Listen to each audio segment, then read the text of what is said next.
कहते हैं कि ईश्वर का भजन व्यक्ति के मृत्यु के योग को भी टाल देता है।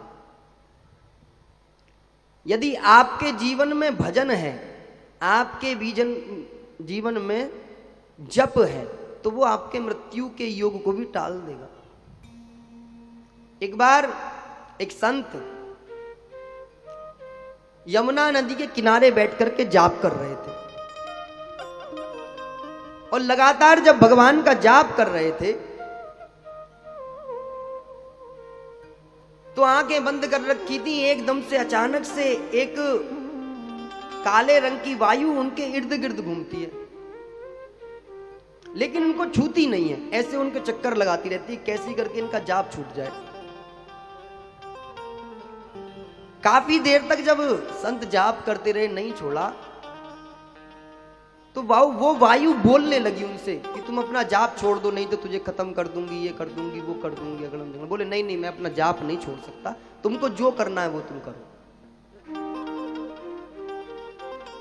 तो जो मृत्यु का जो योग था वो चंद पल के लिए व्यक्ति के जीवन में होता है, ध्यान रखना। यदि उस योग को तुम पार कर गए तो फिर आयु जी जाओगे।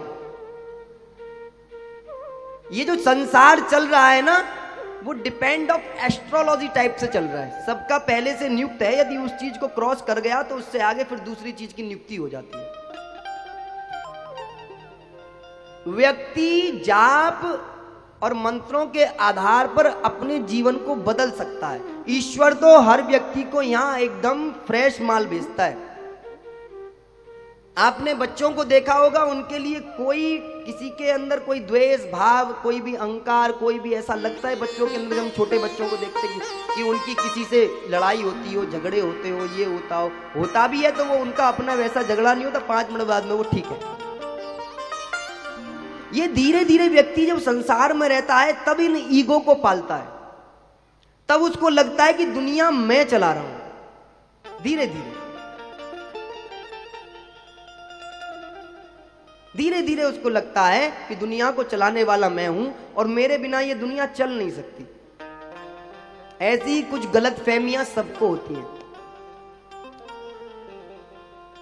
ये गलत फहमी तुमको नहीं, अच्छे छोटे से छोटे व्यक्ति को, बड़े से बड़े व्यक्ति को होती है। मैं कहता हूं ये गलत फहमी जिंदगी में बनी रहनी चाहिए कि सब कुछ तुम कर रहे हो, लेकिन ईश्वर का साथ इस गलत फहमी में जरूर रखें, तो दुनिया को ऐसे ही लगेगा कि तुम कर रहे हो। यदि ईश्वर का साथ छूट जाएगा तो तुम दुनिया के लिए गलत फहमी के शिकार हो जाओगे कि तुम सब कुछ कर रहे हो। ईश्वर का साथ व्यक्ति के जीवन में बहुत जरूरी है। वो संत जब अपने आश्रम में गए आज जाप के बाद में, तो आज उन्होंने अपने गुरुजी के पास में बैठे, गुरुजी से पूछा, गुरुजी आज तो मेरे साथ में बड़ी गजब की घटना हुई है। क्या? बोले गुरुजी आज एक वायु मेरे पास में घूम रही थी और उस वायु ने मुझसे कहा था कि तू जाप छोड़ दे, मैं तेरे को लेने के लिए आई हूं, लेकिन मैंने आपने संस्कार दिए थे कि जाप नहीं छोड़ना है। बीच में कभी व्यक्ति को अपनी माला नहीं छोड़नी चाहिए, पूर्ण करके छोड़ना चाहिए, पूर्ण माला को छोड़ना चाहिए। तो गुरुजी से पूछा कि गुरुजी आखिर वो क्या था?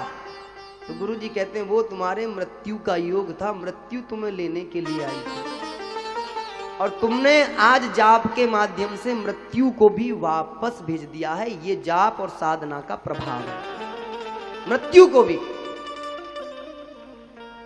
जाप मृत्यु को भी वेट कराने का सामर्थ्य रखता है।